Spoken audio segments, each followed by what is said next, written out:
Hi first graders! Today we are going to be jumping into Chapter 2, Lesson 7. For today's lesson, here's what you're going to need. You are going to need your Go Math book, you are going to need a pencil, and you are going to need your red and yellow counters. Once you have these math tools, then we can get started. All right, our I can statement for today's lesson says, I can count how many are left when subtracting all or 0. Let's turn to page 77 in our math books. At the top, it says, listen and draw. Use counters to show the problem. Draw the counters. Write the numbers. Listen to the following problem. 4 toys are on the shelf. 0 toys are taken off. How many toys are on the shelf? We are going to use counters to model the problem. We heard that there are 4 toys. We are going to show 4 toys with 4 counters. 1, 2, 3, 4. We also heard in the problem that 0 toys are taken off the shelf. So we are going to leave our 4 counters to show that no counters were taken off the shelf. Now, let's draw the counters on our page. 1, 2, 3, 4. We drew 4 counters because the problem said there are 4 toys on the shelf. We are not going to cross out any counters because 0 toys are taken off the shelf. That means no toys are taken off. So, how many toys are on the shelf? Well, let's use a subtraction sentence to help us. We began with 4 toys. So on our subtraction sentence, we're going to write 4. 0 toys were taken off the shelf. That means it will say 4 minus 0. 4 minus 0 is going to give us an answer. 4 minus 0 equals still 4. When we don't cross out any counters and none are taken off the shelf, then we still have 4. 1, 2, 3, 4. Our answer is 4. Now, let's listen to a new problem. 4 toys are on the shelf. 4 toys are taken off. How many toys are there now? We are going to use our counters again to model the problem.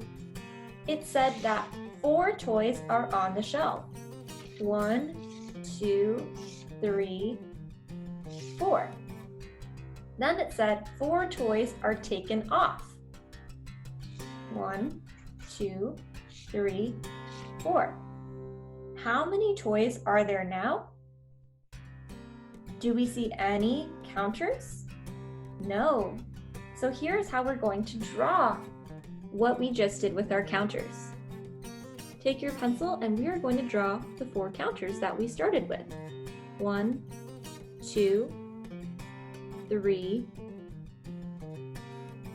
4. Then it said 4 toys are taken off. So now we're going to draw a circle around all 4 counters. To show that 4 toys were taken off, we are going to cross out all 4 counters that we just drew. Now we're ready for our subtraction sentence.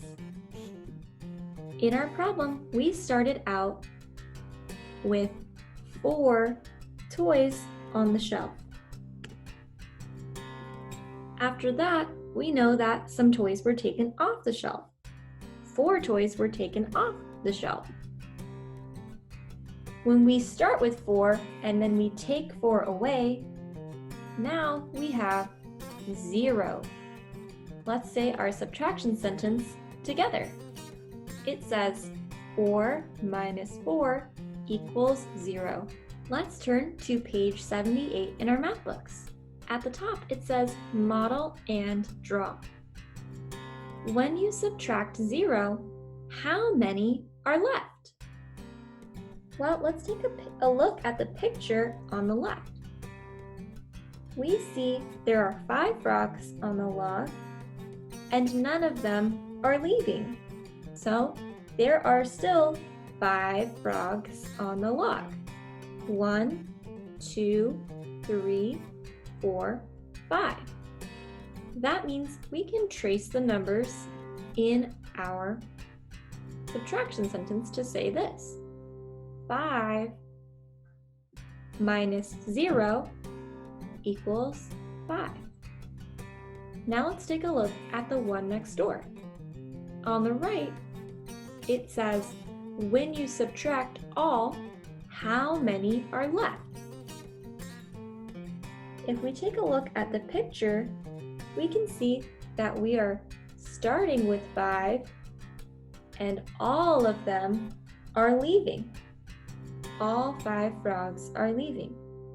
And then we see that once they leave, we don't have any frogs left.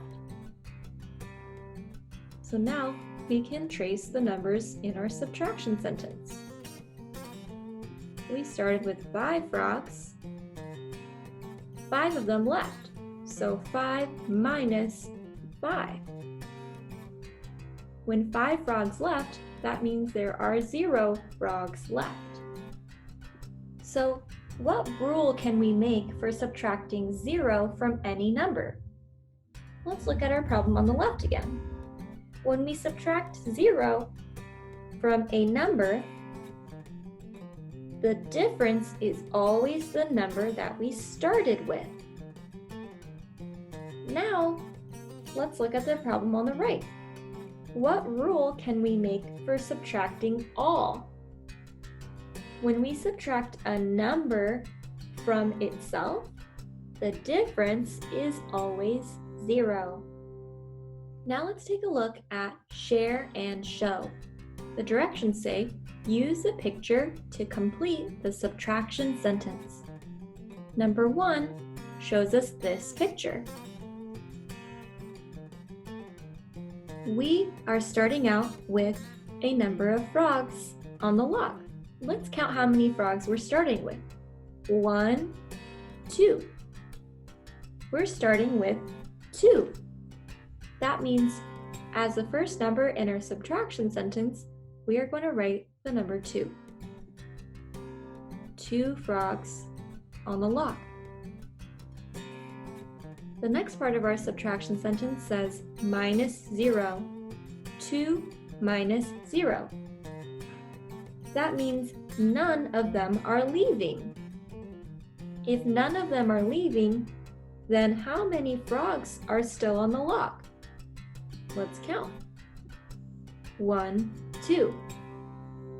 Remember that when we subtract 0 from a number, the difference is the number that we started with, which is 2. Let's take a look at number 2. Number 2 shows us a different picture. Number 2 starts with 2 frogs, so we'll still write 2 as the first number in our subtraction sentence because it started with 2 frogs on the log. But look at how many are leaving. All of the frogs are leaving. When we subtract all, 2 minus 2, the difference is 0. That means there are 0 frogs left on the log. When we subtract a number from itself, the difference is always 0. For numbers 3, 4, 5, and 6, I want you to work on these on your own. After that, we will check back in once you're finished. All right, let's check back in for numbers 3, 4, 5, and 6. Number 3 shows us 1, 2, 3, 4, 5, 6 frogs that started out on the log. So our first number in our subtraction sentence will be 6. Then it shows all of the frogs are leaving. All 6 frogs are leaving. So that means we will write 6 minus 6. Our difference is 0. When we subtract a number from itself, the difference is always 0. Let's look at number 4. Number 4 shows us some frogs on a log. How many frogs do we have to start with? 1, 2, 3, 4, 5, 6. We are starting with 6 frogs on a log. So our first number in our subtraction sentence will be 6. But none of them are leaving. That means 0 of them are leaving. So now our subtraction sentence says 6 minus 0. When we subtract 0 from any number, the difference is always the same number that we started with. We can see there are still 6 frogs on the log. That is the number we started with because we are subtracting 0. Let's look at number 5. Number 5 shows us frogs on a log. 1, 2, 3, 4. 4 frogs are on the log. That means the first number in our subtraction sentence will be the number 4. How many of them are leaving? 0 frogs are leaving. None of them are leaving. So our subtraction sentence says 4 minus 0. When we subtract 0 from a number, the difference is the same number we started with. We can see there are still 4 frogs on the log. 4 is the number we started with. 4 minus 0 equals 4. Now let's take a look at number 6. Number 6 shows us a different problem. Number 6 shows us some frogs on a log, but they are leaving. Let's see how many frogs we had started with. 1, 2, 3, 4. We started with 4 frogs on the log, so 4 will still be our first number in our subtraction sentence. Now we get to subtract. How many frogs are leaving? 1, 2, 3, 4. 4 frogs are leaving. All of them are leaving, so we're going to subtract all of them. Remember, when we subtract a number from itself, the difference is always 0. 4 minus 4 equals 0. I bet you all did a great job on that last page, so I know you're going to do an awesome job on this page as well. Alright, first graders, great job on today's lesson. Be sure to take a picture of page 79 and upload it here on Seesaw. Until next time, first graders, bye!